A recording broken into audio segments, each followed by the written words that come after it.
오늘 하나님께서 주신 말씀은 로마서 1장 18절에서 25절까지 말씀입니다. 로마서 1장 18절에서 25절까지 말씀입니다. 우리 함께 합독하도록 하겠습니다. 하나님의 진노가 불의로 진리를 막는 사람들의 모든 경건하지 않음과 불의에 대하여 하늘로부터 나타나나니 이는 하나님을 알만한 것이 그들 속에 보임이라. 하나님께서 이를 그들에게 보이셨느니라. 창세로부터 그의 보이지 아니하는 것들 곧 그의 영원하신 능력과 신성이 그가 만드신 만물에 분명히 보여 알려졌나니 그러므로 그들이 핑계하지 못할지니라. 하나님을 알되 하나님을 영화롭게도 아니하며 감사하지도 아니하고 오히려 그 생각이 허망하여지며 미련한 마음이 어두워졌나니 스스로 지혜 있다 하나 어리석게 되어 썩어지지 아니하는 하나님의 영광을 썩어질 사람과 새와 짐승과 기어다니는 동물 모양의 우상으로 바꾸었느니라. 그러므로 하나님께서 그들을 마음의 정욕대로 더러움에 내버려 두사 그들의 몸을 서로 욕되게 하게 하셨으니 이는 그들이 하나님의 진리를 거짓 것으로 바꾸어 피조물을 조물주보다 더 경배하고 섬김이라. 주는 곧 영원히 찬송할 이시로다. 아멘. 지금 우리나라뿐만이 아니라 전 세계가 코로나로 인해서 큰 어려움을 겪고 있습니다.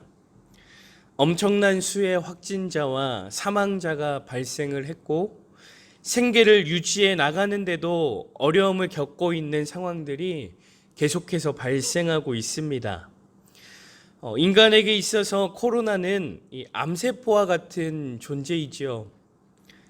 그런데 하나님이 창조하신 피조세계도 이 코로나가 암세포와 같을까요? 너무나도 정반대입니다. 이 코로나로 인해서 중국의 공장들이 가동을 멈췄습니다. 그러자 중국의 황색빛 하늘이 파랗게 변했습니다. 인도 역시도 마찬가지입니다. 코로나로 인해서 공장들이 문을 닫게 되자 30년 만에 160km가 떨어져 있던 히말라야 산맥이 보이기 시작했습니다. 이탈리아의 베네치아 운하는 어떻습니까? 코로나로 인해서 관광객 방문이 어려워지니까 더러웠던 물이 깨끗해지는 겁니다. 물고기가 보일 정도로 말이죠. 코로나가 인간에게는 재앙이자 암세포와 같은 존재이지만 창조세계는 코로나로 인해서 회복되어지고 있습니다. 치유되고 있다는 겁니다. 이것이 무슨 의미겠습니까? 창조세계를 통해서 사람이 얼마나 이기적인 존재인지를 분명하게 보여주는 것 아니겠습니까? 그런데 사람들이 몰라서 지구를 오염시키겠습니까?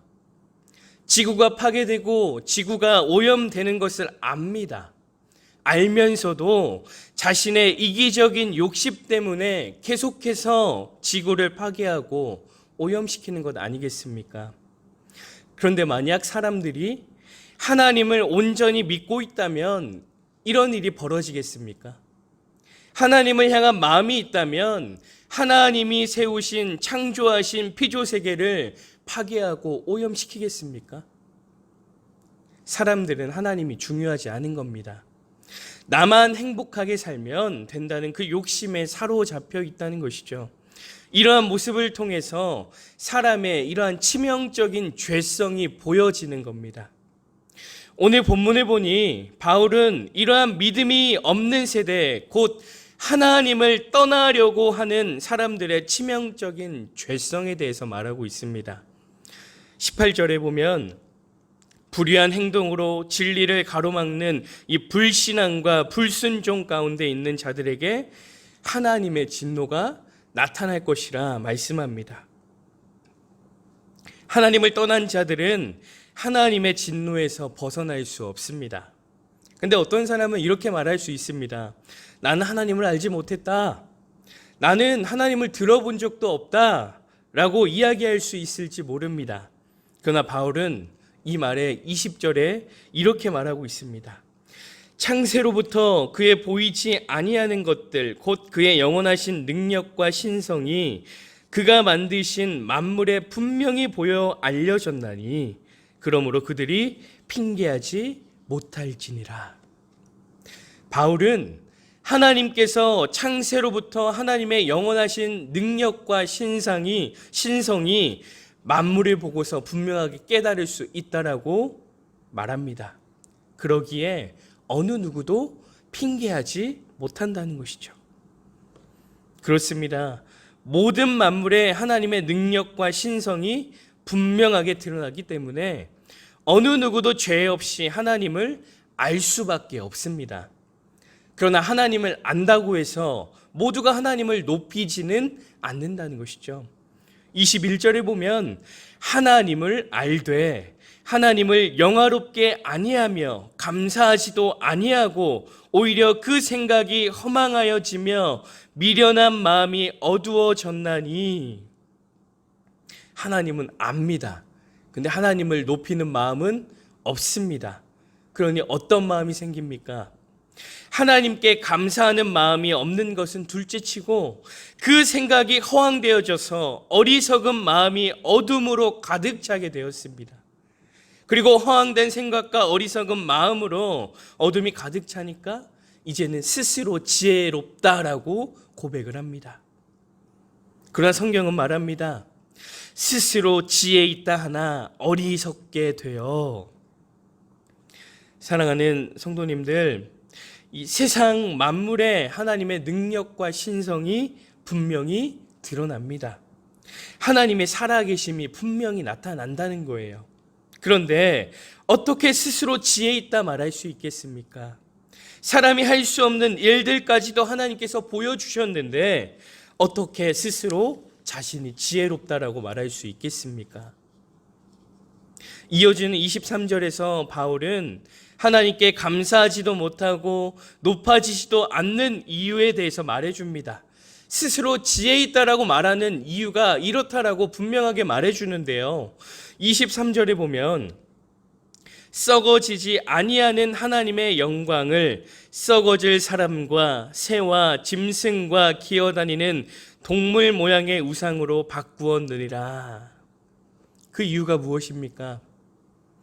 하나님의 영광 대신에 세상의 영광을 선택했다는 겁니다. 썩지 아니할 하나님의 영광을 썩어질 영광으로 바꿨다는 겁니다. 지금 이 시대에도 하나님의 영광을 썩어질 것으로 바꾸고 있습니다. 썩지 아니할 하나님의 영광을 썩어질 물질로 바꿔버렸고요. 썩지 아니할 하나님의 영광을 썩어질 명예로 바꿔버립니다. 썩지 아니할 하나님의 영광을 썩어질 성공으로 바꿔버리고요. 썩지 아니할 하나님의 영광을 썩어질 나의 욕심으로 바꿔버립니다.